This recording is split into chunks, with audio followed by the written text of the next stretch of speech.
Vamos! Um ótimo dia para você. Hoje é terça-feira, dia 23 de setembro de 2025. Estamos ao vivo, direto dos estúdios da EBC em Brasília, e participam do programa de hoje colegas convidados de rádios e portais de norte a sul do país. Bem-vindos todos. E se você chegou agora, fique com a gente. Eu sou Karine Mello e hoje eu, meus colegas e a ministra da Igualdade Racial, Aniele Franco, estaremos com você nessa próxima hora. O Bom Dia Ministra é uma produção da Secretaria de Comunicação Social da Presidência da República em parceria com o Canal Gov, que é apenas uma das muitas emissoras que integram a empresa Brasil de Comunicação. Para você acompanhar essa entrevista, são muitos os caminhos.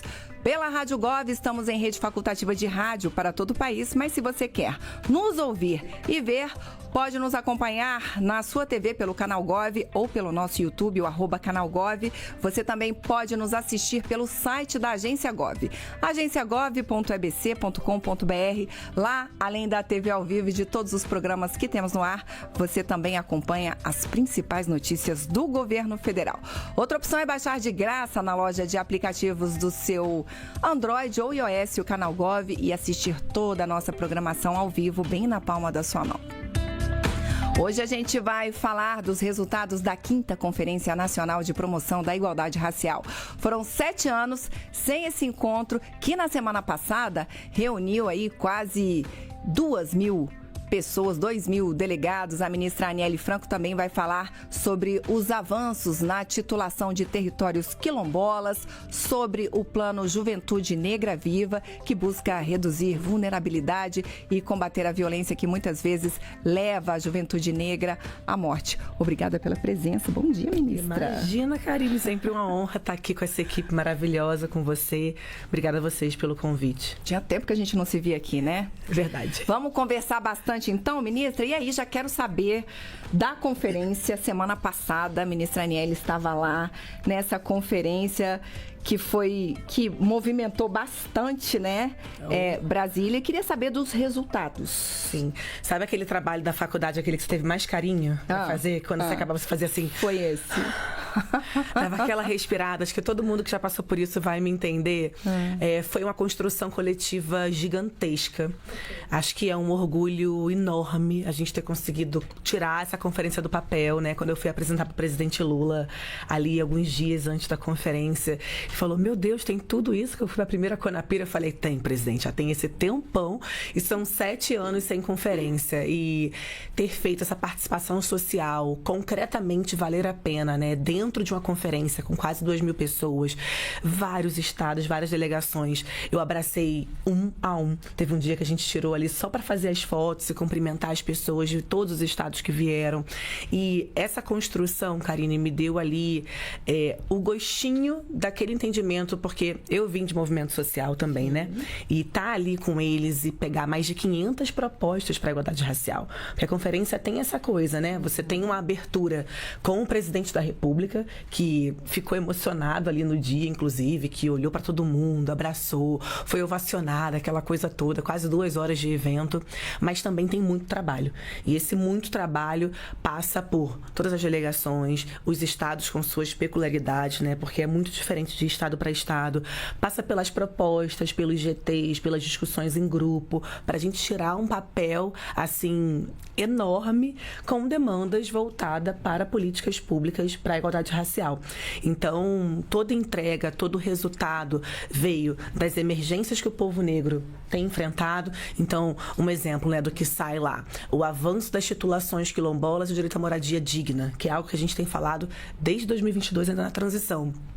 E isso também foi uma demanda deles. E o orgulho deles falarem, olha, Aniele, a gente sabe que caminhou, mas a gente ainda tem muito a caminhar, né? Então, esse é um exemplo. Empregabilidade, né? Pensar também ali a saúde da população negra dentro desses espaços transversais. Então, foram vários pontos que saíram da própria conferência, mas que, ao mesmo tempo, já vinham sido debatidos e estudados com eles, em todas as caravanas que nós fizemos. Então, só um grande resumo aqui, para não me alongar muito.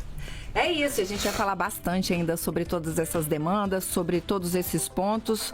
Mas vamos começar a chamar nossas rádios aí para conversar, ministra? Vamos nessa. Então vamos direto para a Rádio Nacional de Brasília, aí a gente fala também com a Rádio Nacional da Amazônia, Alto Solimões, porque ela já está lá com a gente. Sayonara Moreno, um ótimo dia para você.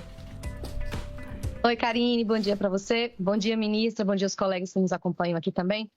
Ministra, a gente sabe que daqui a uns 2 meses a gente vai estar encerrando aí os debates oficiais da COP30, né? Você acabou de falar sobre esses debates que também foram bastante importantes e focados aí na questão da juventude negra, da população negra, né? População quilombola.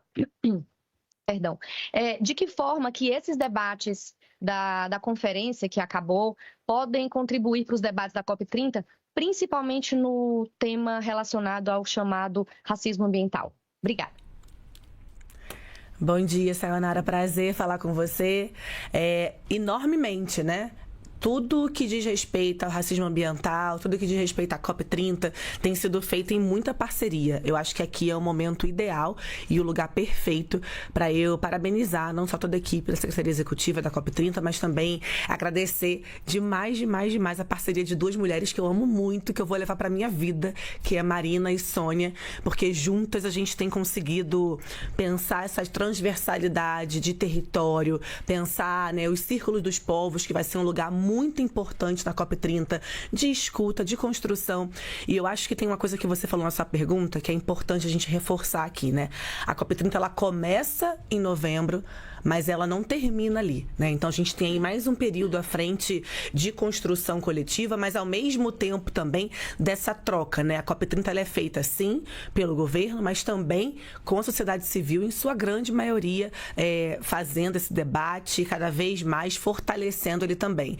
Na nossa conferência, muito foi falado sobre isso, né? Desde aonde as pessoas vão ficar hospedadas, até o que a gente precisa e espera ter como resultado também da COP30, né? Até porque povos quilombolas e povos indígenas são, sim, agentes, né, culturais ali que, na verdade, preservam toda a nossa territorialidade e cultura ambiental do nosso país. Então, foi uma discussão conjunta. Nós tivemos também o MPI representado, o MMA também representado, e eu espero que tudo que a gente fez de programa e política, né, pública voltado para o combate ao racismo ambiental se perpetue e não fique sendo apenas ali uma política de governo e sim de Estado. Agora eu vou te aproveitar aqui porque eu nunca tinha ouvido falar em racismo ambiental. Vou pedir para você explicar para quem nos ouve, quem nos assiste, que também nunca ouviu esse termo. Vamos lá, ministro, o que é o racismo ambiental? Karine, acho que a melhor maneira de explicar o racismo ambiental... Primeiro, uma fala antes de fazer essa minha explicação bem breve, para a gente não tomar muito tempo. Em 2023 e 2024, o Rio de Janeiro sofreu, né, algumas enchentes bem grandes, assim. E a gente fez uma fala sobre isso e nós fomos muito atacados enquanto governo por defender o combate ao racismo ambiental. A gente viu o que aconteceu no Rio Grande do Sul e viu o que tem acontecido no nosso país e no mundo em vários outros lugares. Eu, como carioca que sou, vou tentar explicar um pouco, assim, bem didaticamente, né? Se você nasce na favela da Maré ou na Baixada, é diferente de você nascer na zona sul do Rio de Janeiro, como Copacabana e Ipanema. E às vezes, se vem uma chuva forte num dia de terça-feira como hoje à noite, na quarta-feira, esses lugares que estão ali na zona sul, que tem mais árvores, né? Tem saneamento básico, mais infraestrutura, parece que não aconteceu nada. Mas se você for para os lugares mais precarizados, é notório que o racismo ambiental existe. Eu estive com o Janja na Maré, Janja, o Ministério da Cultura e algumas outras pessoas, e nós recebemos as crianças do Tijolinho, que é uma das favelas dentro do Complexo da Maré. E as crianças fizeram os mesmos pedidos que nós fazíamos quando nós morávamos na Maré, eu e minha irmã, com 12, 13, 14, 15 anos, que era, quando chovia, o esgoto transbordava, não tem saneamento básico, a nossa quadra ficava inundada, a gente não conseguia brincar. Fora as doenças. Fora as doenças. Isso é um racismo ambiental. Então, pelo olhar da criança, ele sabe que quando chove na Maré, se não tem saneamento, não tem infraestrutura, ele não consegue brincar. Mas se você vai para Copacabana, a praia continua do mesmo jeito, intacta. E as ruas também.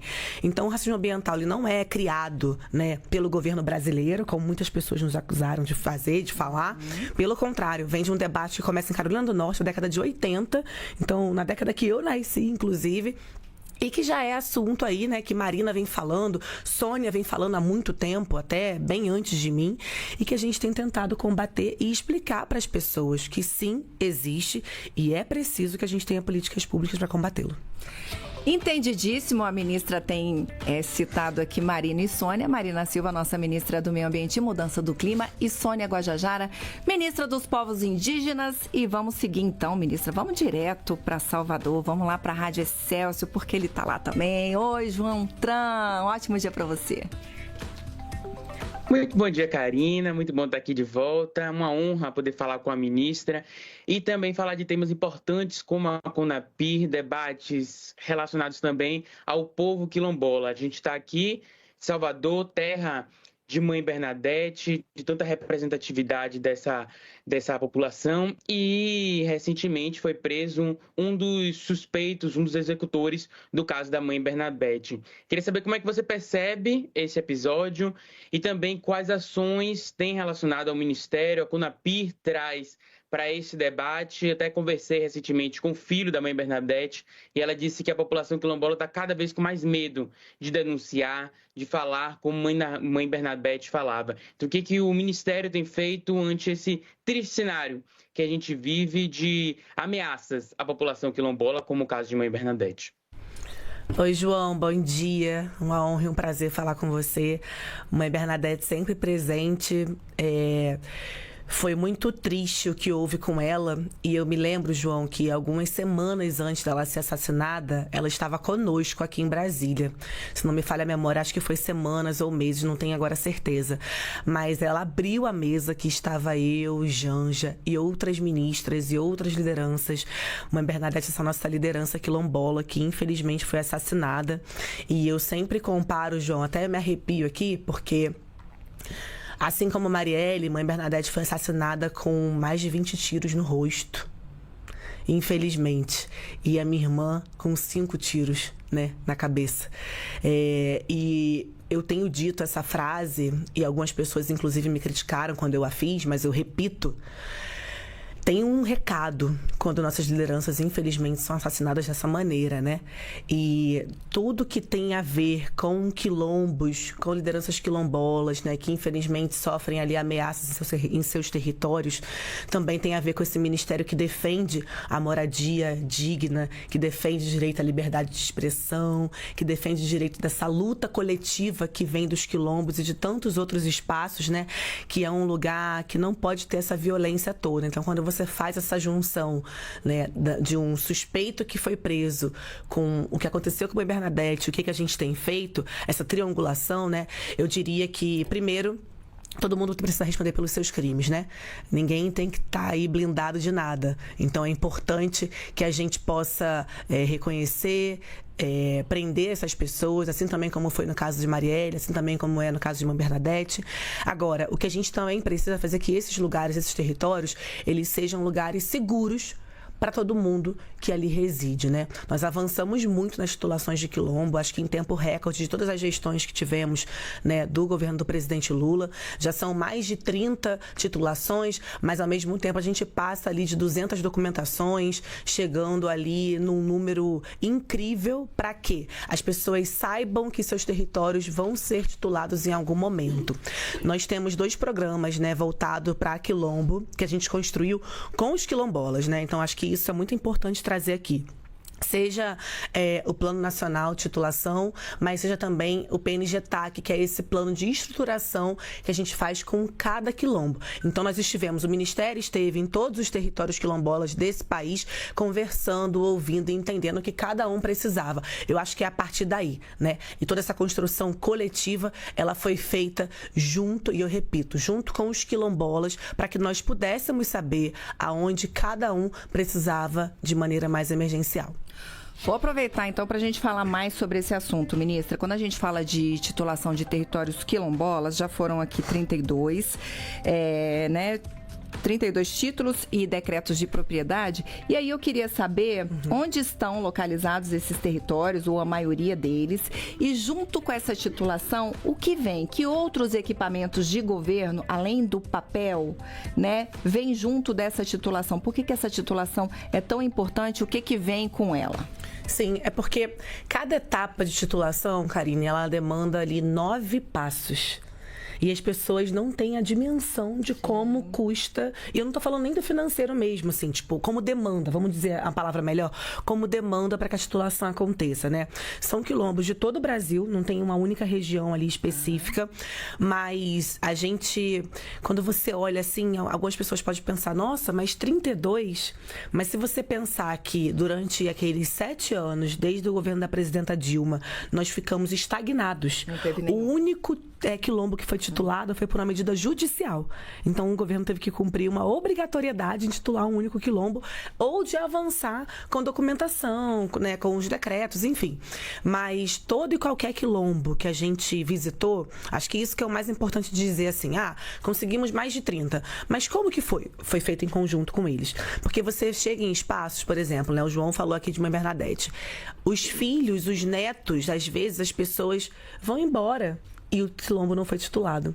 Então, essa demanda de estar junto, né? Nós criamos uma plataforma que você consegue ver em que passo que está o seu quilombo. Porque essa era uma demanda do povo quilombola muito marcante, assim, pra gente. Do tipo, olha, onde que está o meu quilombo? Então, falta o quê? Está em que etapa? Está na terceira, na quarta, na quinta, até chegar.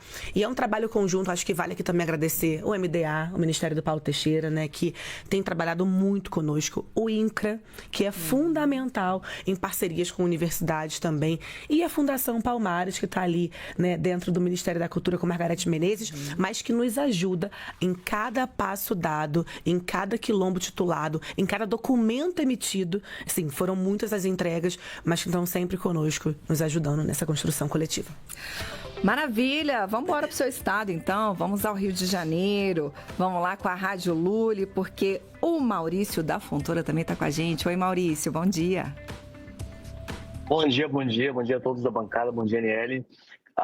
O que a gente mais quer frisar agora é a conscientização dos jovens. Jovens que eu falo vai de criança, adolescente e aqueles que estão já entrando na fase adulta, sobre a igualdade, né? Porque eu não vejo muito aqui, principalmente nas escolas do município do Rio, uma política de ênfase, de divulgar a igualdade racial, de divulgar o quanto é importante todos serem respeitados e que todos somos iguais. Eu gostaria que você falasse um pouco sobre esse trabalho que deve estar sendo desenvolvido no seu ministério. Bom dia, Maurício. Prazer falar com você, uma honra. Você pegou aí em vários temas, né? Professor é aquilo. Você fala uma coisa, a gente já tem aqui na cabeça um monte de coisas que a gente gostaria de responder. Mas vamos lá.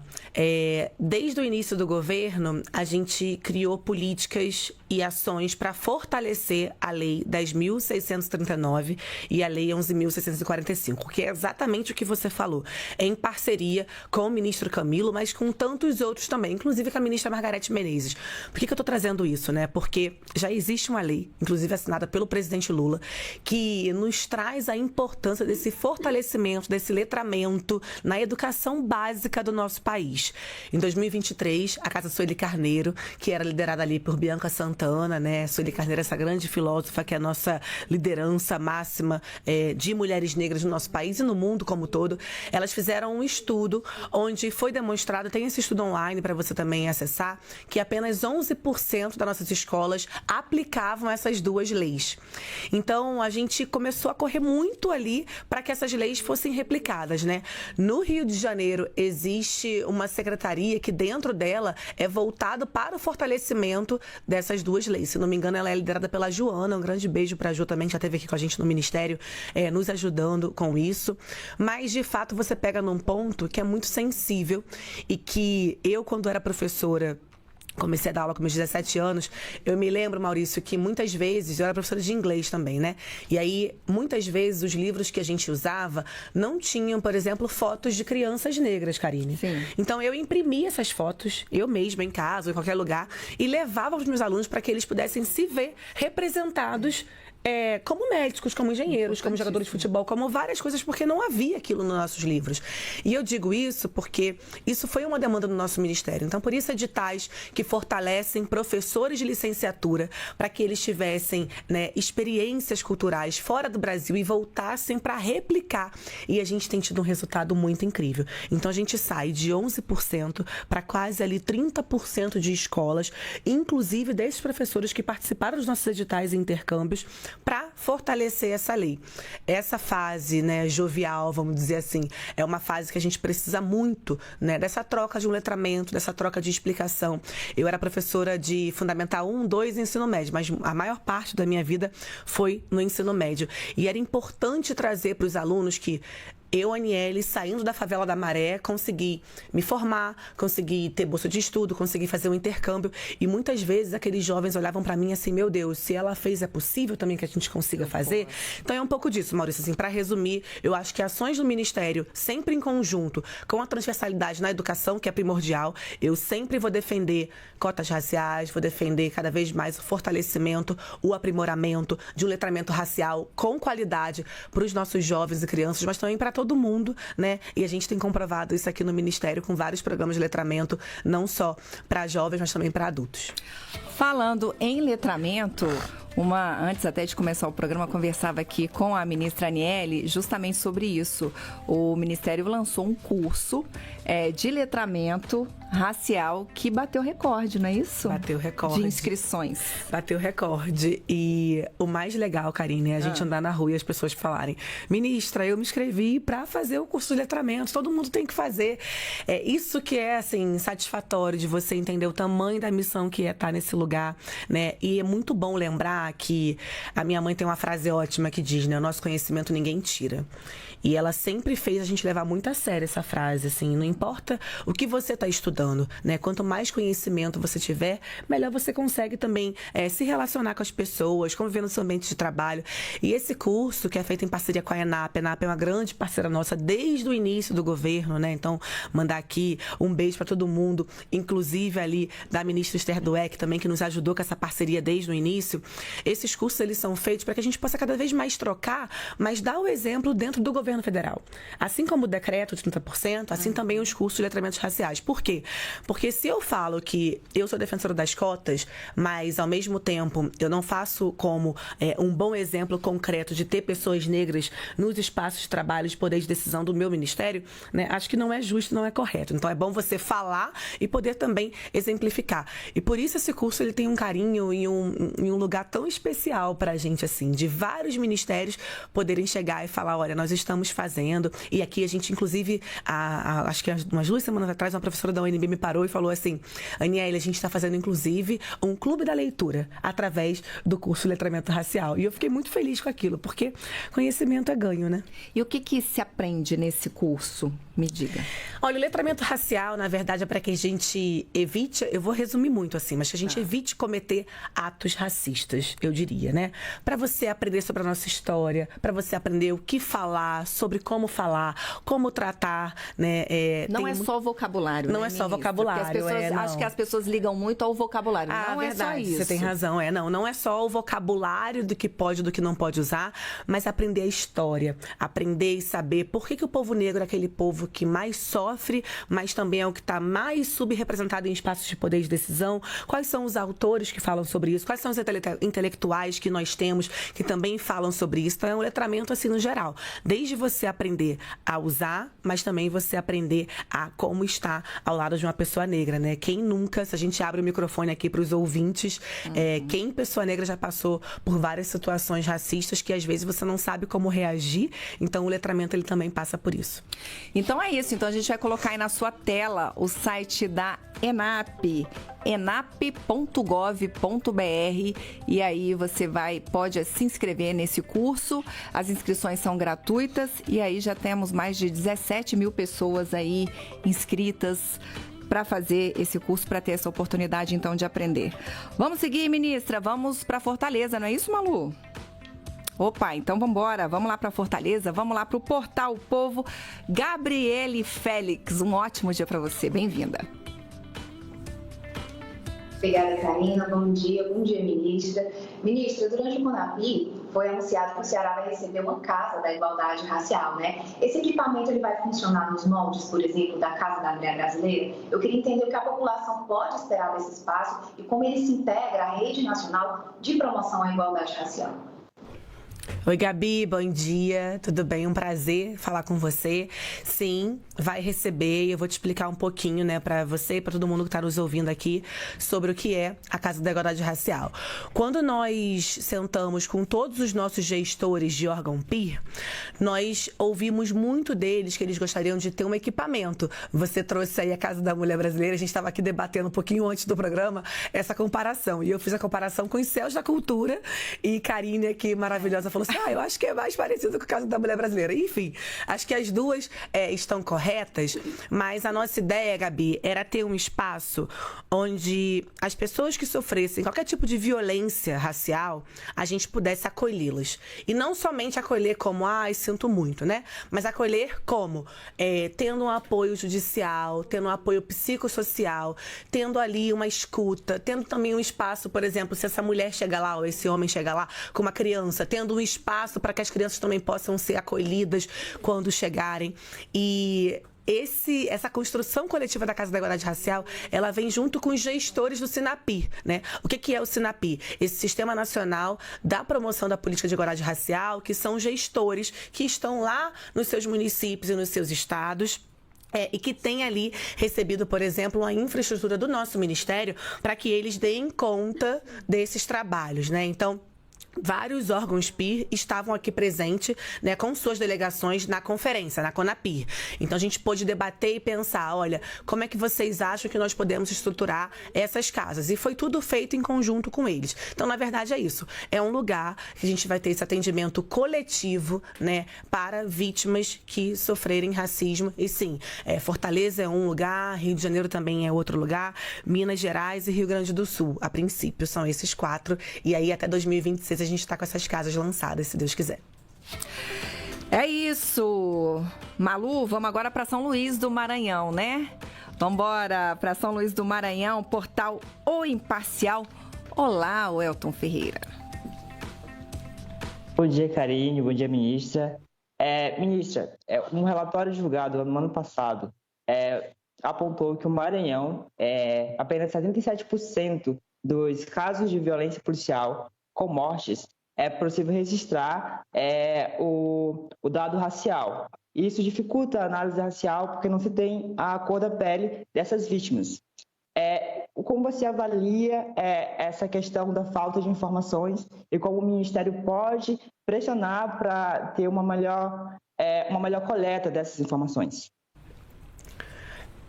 Bom dia, Welton. Prazer falar com você. É complicadíssimo quando você não tem os dados para que você possa trabalhar a partir dali, né?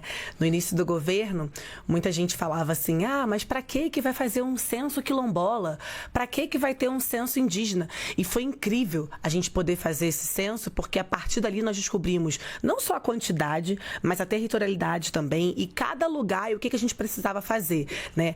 Trabalhar sem dados é impossível, né? Então, se a gente tem ali, fazendo um trabalho de mestrado ou de doutorado, como eu estou fazendo agora, nesses últimos 3 anos, sem dados você não consegue colher. Mas a gente tem visto também algo impressionante, que o próprio presidente estava falando comigo na semana passada, que é assim, Welton, quando ele falou assim, Aniele, acho que o maior legado e o maior avanço que a gente tem tido é as pessoas negras se reconhecerem, se autoafirmarem enquanto pessoas negras. E é muito linda essa frase dele, assim, eu vi o presidente, né, que, enfim, há 20, 25 anos estava ali apoiando e cada vez mais fortalecendo essas políticas de ações afirmativas, falar sobre isso hoje com quase 80 anos e ver que ele está acompanhando esse avanço, para mim foi primordial. E eu concordo com você, não tem como a gente ter um avanço ou saber onde agir e por onde agir e como, né, e o que fazer sem a gente ter esses dados. Esse dado que você traz, né, infelizmente, de um número crescente de violência, violência, mesmo as pessoas se reafirmando, ou se afirmando mesmo, enquanto pessoas negras, é importante para que a gente saiba, olha, aqui existe por onde podemos ir. Então, não à toa o Juventude Negra Viva ele é assinado, né? Não à toa também a gente pensa essa transversalidade ali, não só do racismo ambiental que existe também, mas também de pensar como que a gente incide sobre esses jovens para que, de fato, essa violência existe. Então, como que a gente consegue combater, né? Eu sempre digo que essa geração é uma geração que vai aí transformar o nosso país pelos próximos anos e tá trabalhando em conjunto com eles e com elas é primordial. Ministra, a gente vai encerrar essa primeira rodada lá com Belém do Pará, lá com a Rádio Marajoara, que participa pela primeira vez aqui com a gente. Oi, Marina Província, bem-vinda, um ótimo dia para você. Bom dia a todos que estão participando. Eu vou ser bem direta na minha pergunta. Eu gostaria de saber quais são os principais passos para transformar as propostas da CONAPIR em políticas públicas efetivas e quais os principais obstáculos esperados nesse processo. Eu vou começar então de trás para frente. Bom dia, prazer falar com você, Marina. Eu sempre vou dizer que os principais obstáculos é assim, né? Quando a gente está falando de um governo federal que desce recurso para o município e para o estado, independente do seu partido, né, ou da sua ideologia, a gente está falando aqui de cuidar do povo. Então, muita coisa aconteceu nesses últimos 3 anos à frente do Ministério da Igualdade Racial, onde nós fazíamos como o nosso dever, né, de ser feito, de enviar recursos e tudo mais, e muitas vezes os estados e municípios, por terem posicionamentos diferentes do nosso, ou demorava muito, ou atrasava, ou não queria fazer acontecer. Acho que esse é um grande obstáculo, né? Então, para que a política ela chegue na ponta, a gente precisa dos governadores, dos prefeitos, das prefeitas e governadoras também, para que isso aconteça. Então, acho que esse é um grande desafio. A gente vive uma fase no nosso país, Karine, onde a gente precisa cada vez mais lembrar que não é sobre onde eu voto, o que eu voto, mas sim sobre cuidar do povo. E isso eu tenho aprendido muito com o presidente Lula, eu tenho muito orgulho. Acho que aqui é um lugar perfeito para falar sobre isso, né? A gente dialogou com todo mundo, independente de partido ou não, todo mundo que estava ali defendendo um governo humanizado, todo mundo que estava ali defendendo aquelas pessoas que mais precisam, como o nosso presidente bem fala. Nós dialogamos, sentamos, enviamos recursos e fizemos políticas públicas para que chegasse nesse ponto. Então, acho que esse é um grande desafio, né? A gente tem aí um ano que vai ser desafiador dessa disputa de mente, corações e narrativa, onde as pessoas de fato precisam entender que esses lugares, esses cargos, esses postos que ocupam são para cuidar do povo e não por interesses próprios. Agora, o lado positivo disso é que a sociedade civil, o movimento negro, o movimento de mulheres negras, né, todos ali construíram conosco essa conferência com mais de 500 propostas, como eu disse no início do programa, mas que agora, ao final da conferência, essa sistematização com tudo isso precisa sim ser pontuada como o que já está em andamento. E aí eu vou te dar um exemplo, né? Uma das propostas, dessas 500 propostas, foi justamente o fortalecimento dessa lei que estamos aqui agora, né? Dentro da educação, o fortalecimento da 10.639 e 11.645, que já está em curso, né? E aí é onde esse desafio precisa existir, porque não pode ser apenas uma política de governo. Então, né, passou daqui a 2, 4, 6 anos, enfim, não vamos fazer? Não, temos que fazer sim. Tem que ser uma política de Estado. Então, essa é a maneira da vontade política. Você pode chegar em qualquer cargo que você queira, mas se você não tiver a vontade de fazer, a vontade política de fazer com que isso caminhe e dê certo, não vai sair do papel. Então, acho que é daí tanto a parte positiva quanto a parte mais desafiadora. Vou aproveitar que vou sublinhar um ponto aqui trazido então pela ministra Aniele. É muito importante, a gente sempre fala isso aqui com os ministros, que às vezes não depende só do governo federal que as políticas sejam implementadas, né? É preciso aí uma parceria entre as prefeituras, entre os estados. E aí eu vejo aqui o plano Juventude Negra Viva, que o nome é bem autoexplicativo, e aí eu vou até pedir para a ministra já explicar para a gente o que é esse plano. Estou vendo aqui que 24 unidades da federação aderiram, né? Mas sim, temos 27, né? Por que não temos essa totalidade? É justamente por isso, ministra? Justamente por isso. Ainda tem aí um pequeno desafio, mas a gente não desiste nunca. Como boa brasileira que sou, não desisto.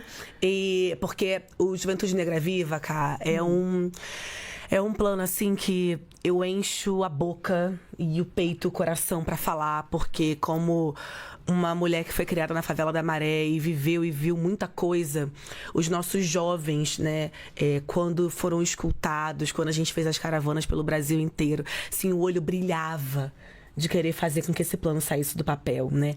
E a adesão ao Juventude Negra Viva, essa política, que vai ser implementada ali até 2027, né? Ele não é uma coisa para agora, mas ele é uma coisa contínua para as pessoas entenderem de uma vez por todas que, sim, os jovens do nosso país precisam estar vivos e vivas para construírem um futuro melhor, para pensarem em um projeto político de país que tem a nossa cara, a minha, a sua, de todo mundo que nos ouve aqui, porque ele não fala só sobre é só sobre o combate à violência, Aniele? Não, não é só sobre isso.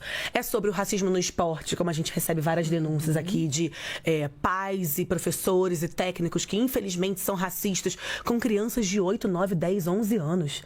Então é sobre isso, sobre esse letrar, é sobre uma criança que tem o direito, sim, de ir para a escola com escapulário, mas também tem o direito de ir para a escola como um jovem, sim, e usar a sua guia. Então, é esse preconceito, esse racismo, essas violências que nos assolam que a gente tenta combater no Juventude Negra Viva. E para isso, os jovens têm que estar estudando. Então, não à toa o pé de meia barca, quase 60% dos jovens negros, né? Os jovens precisam estar trabalhando. Então, não à toa o Pacto pela Igualdade Racial, que é junto com o Banco do Brasil, tem sim empresas público-privadas.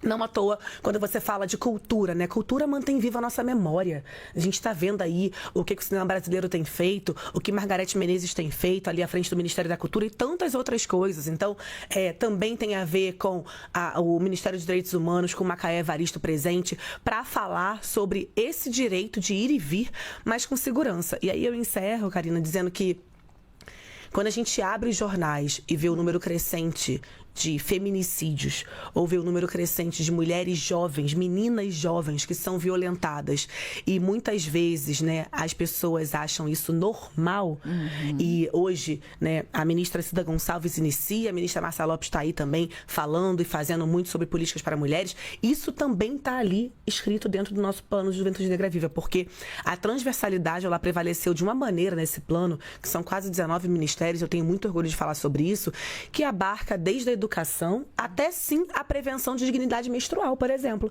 que chega e também atinge quase 50% de meninas negras que têm vergonha de ir para a escola por não terem condições de usar um absorvente. Então isso também faz parte desse plano, porque se uma jovem não vai à escola porque usa, infelizmente, ali não tem condições de comprar absorvente e coloca jornal, como nós tivemos relato, coloca papelão, como nós tivemos relato. Então é sobre isso. Por isso que eu digo que a gente pode estar em qualquer lugar, Karine, mas sem a vontade política de fazer, e isso eu nunca vou deixar de repetir por todos os anos da minha vida, que é essa experiência de crescer, né, defendendo ali o presidente, mas também ter trabalhado ao lado dele, que é um ser humano ímpar, que chora, que entende o que era passar fome. E quando ele viu o Juventude Negra Viva, não tem um dia que a gente não se encontra que ele fale: e o Juventude Negra Viva? Eu recebi os dados, tá tudo caminhando bem, né? Tá tudo bem. Então, assim, esse orgulho mesmo de estar aqui presente é o que eu digo. Eu vou entrar e sair desse ministério da mesma maneira, né? De cabeça erguida, pensando e trazendo as minhas experiências de vida para dentro desse lugar. E assim eu espero que todas as pessoas que passem por aqui e por todas as pessoas que cheguem a cargos importantes como esse entendam que não é sobre si mesma, é sobre uma missão coletiva, e o Juventude Negra Viva traz isso. Se você chegou agora, o Bom Dia Ministra hoje está conversando com a ministra da Igualdade Racial, Aniele Franco. Ministra, vamos embora para a nossa segunda rodada de perguntas e a gente já vai voltar para a Rádio Nacional. Sayonara Moreno.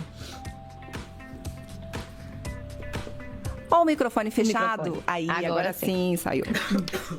Ministra, o colega falou agora há pouco sobre essa questão da letalidade policial, da violência policial, né?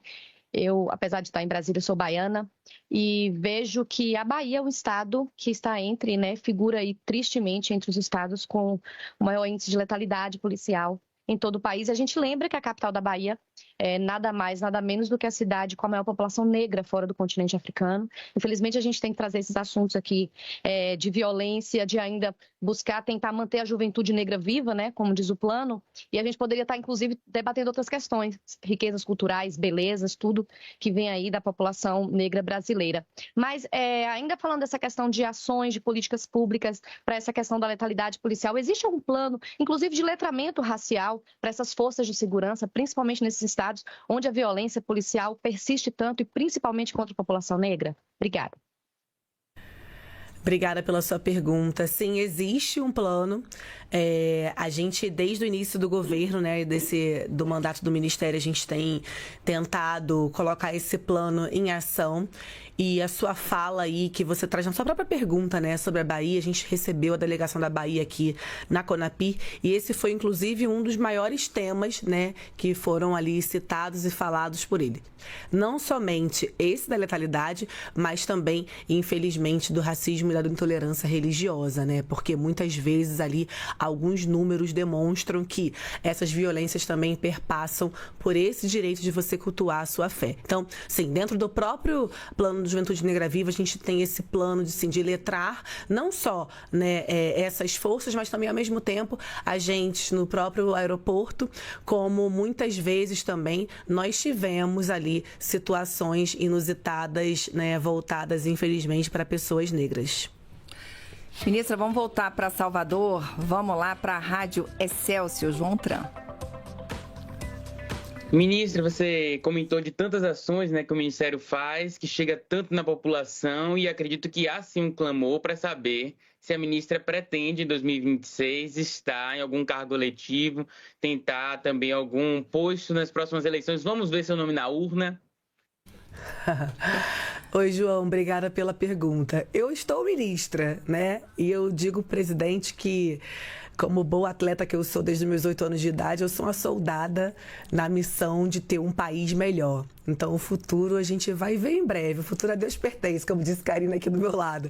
Mas estou pronta para qualquer que seja o desafio que quer que venha pela frente, mas sempre honrando aquilo que eu acredito, que eu defendo, e sim, também sempre honrando aquilo que eu mais tenho de valor dentro de mim, que é a minha família e aquilo tudo que passei e que trago para cá como missão. Mas veremos.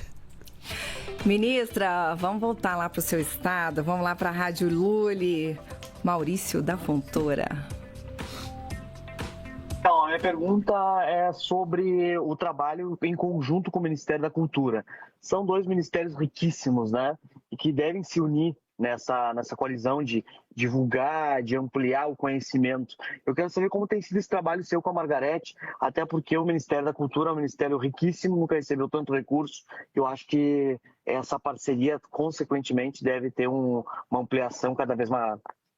Sim, obrigada, Maurício. Primeiro, Margarete, coitada, quando ela me encontra, ela fala assim, meu Deus do céu, será que eu aguento essa menina? Porque o que eu agarro Margarete, tiro foto, porque eu fico lembrando de toda vez que eu não só ouvia, mas também participava de situações com ela e ficava, meu Deus, que incrível, a cantora negra e tal. Mas assim, que bom que eu acho que ela gosta de mim também, então esses abraços são recíprocos. Mas é muito bom trabalhar com quem entende também a importância de estar em espaços como esse, né? Então, já que você está falando do Rio, né? O próprio Cais do Valongo, né?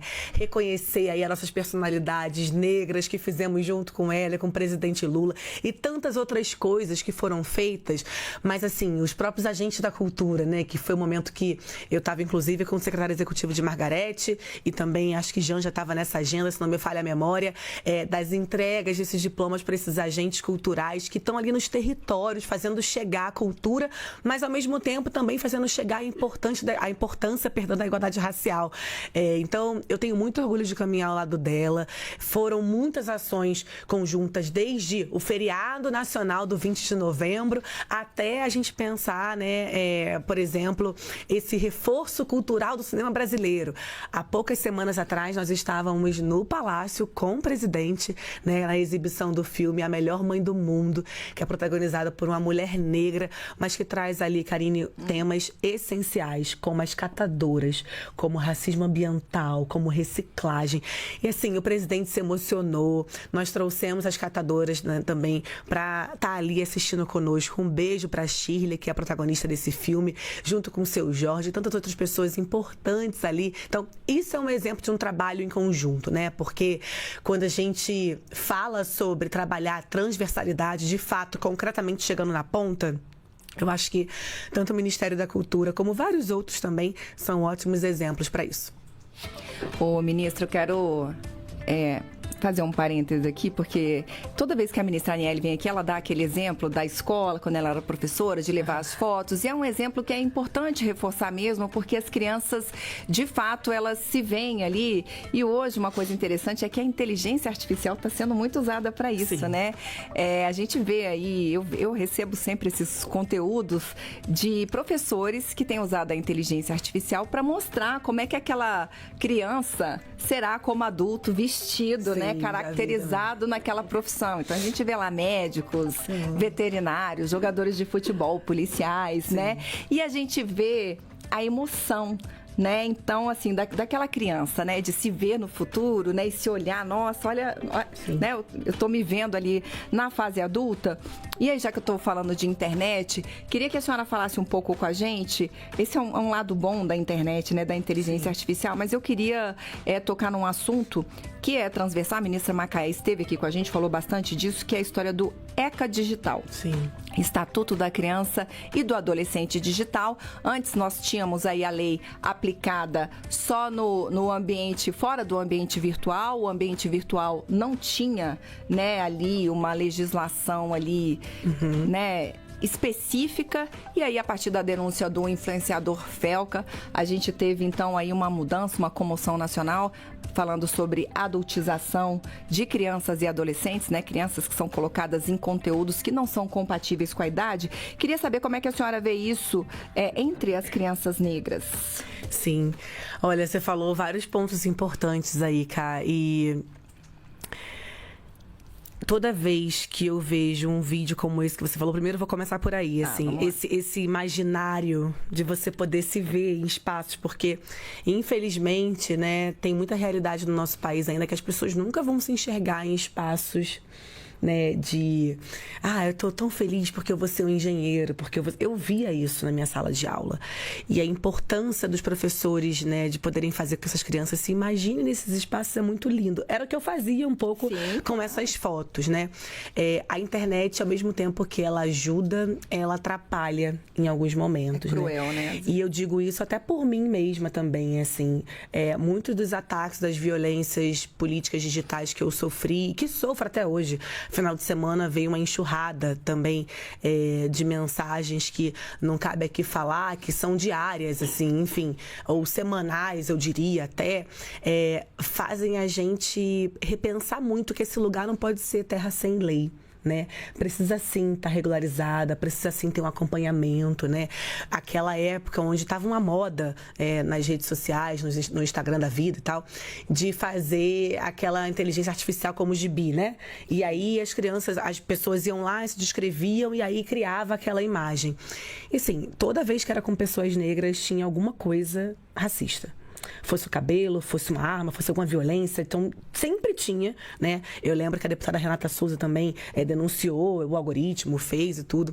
E eu falo muito isso com o meu companheiro, que é programador, porque por trás desse algoritmo tem alguém que faz isso. Sem dúvida. Então, quanto mais diverso for esses espaços, né? Quanto mais pessoas negras tivermos, é por isso que eu sempre defendo e sempre vou defender, né? Cada vez mais pessoas negras em todo e qualquer espaço de decisão, em todo e qualquer espaço de trabalho, porque a gente tem estado cada vez mais preparado para ficar, chegar e permanecer, e é a importância da diversidade.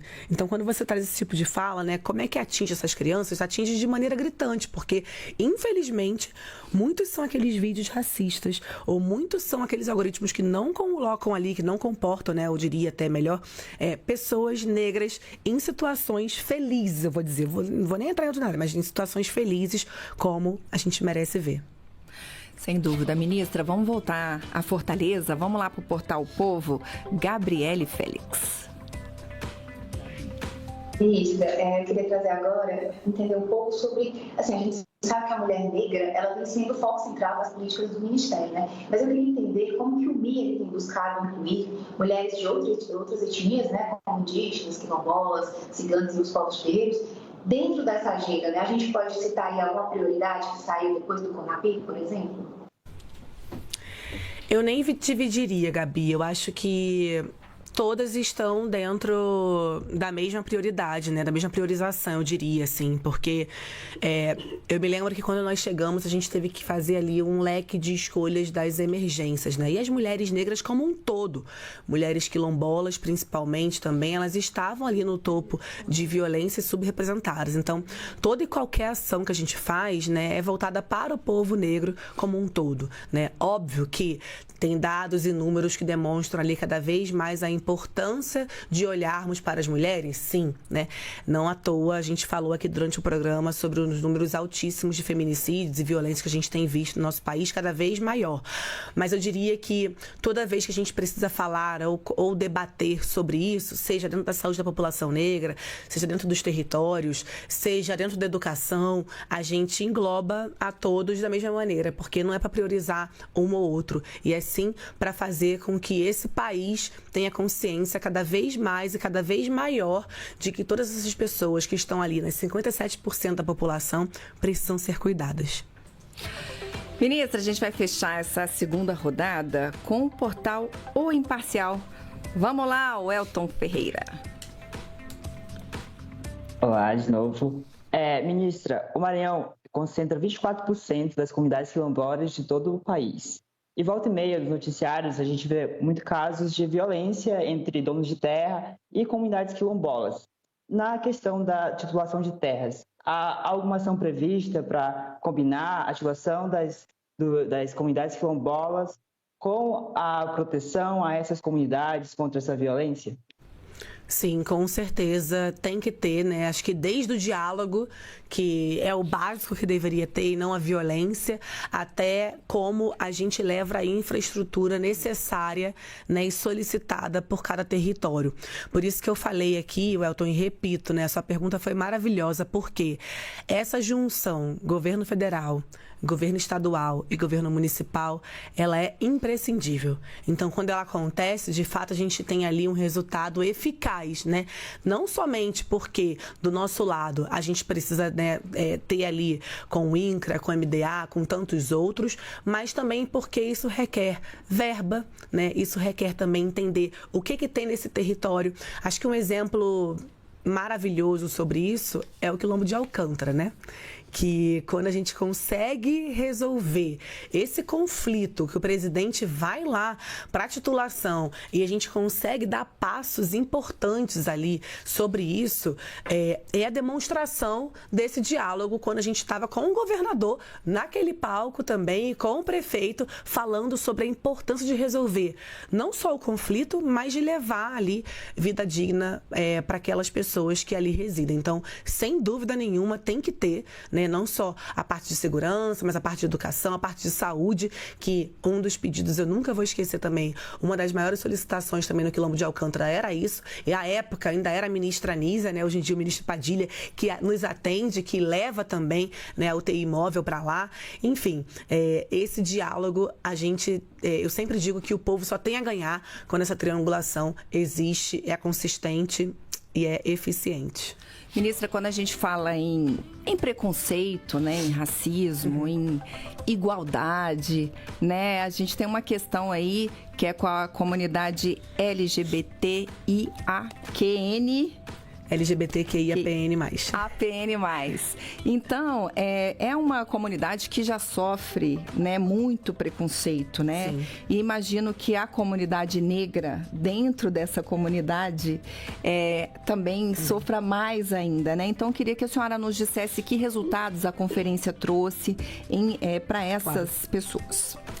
Primeiro, acho que é importante dizer, Cá, que nós fizemos as plenárias temáticas antes mesmo da Conferência Nacional. E um dos temas, né, que saiu foi exatamente a LGBTQIAPN+.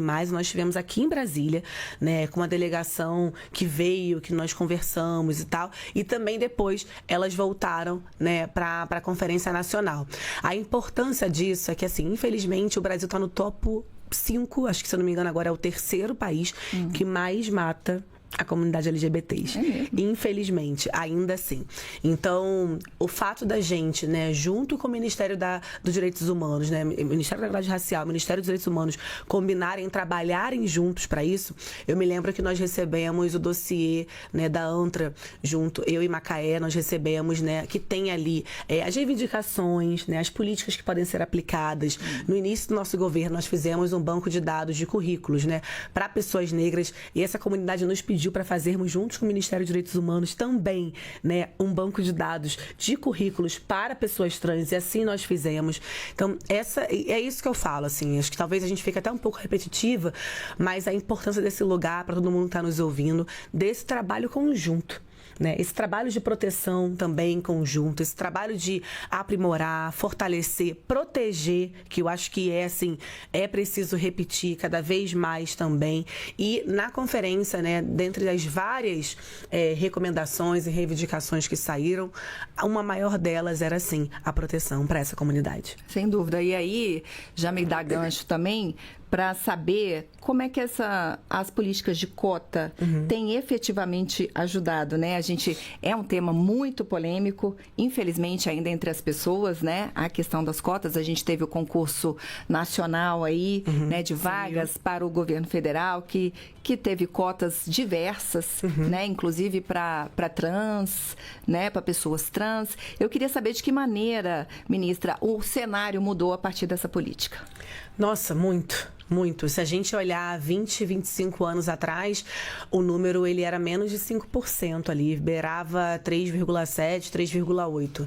E em alguns espaços agora, o presidente inclusive fala isso na abertura da conferência, né? Ele cita a USP para dar de exemplo, mas em alguns espaços agora a gente tem mais de 50%, 48%, 43%. Então, eu sou cotista desde a faculdade, no mestrado também fui cotista, no doutorado agora terminando o doutorado também, entrei por cotas.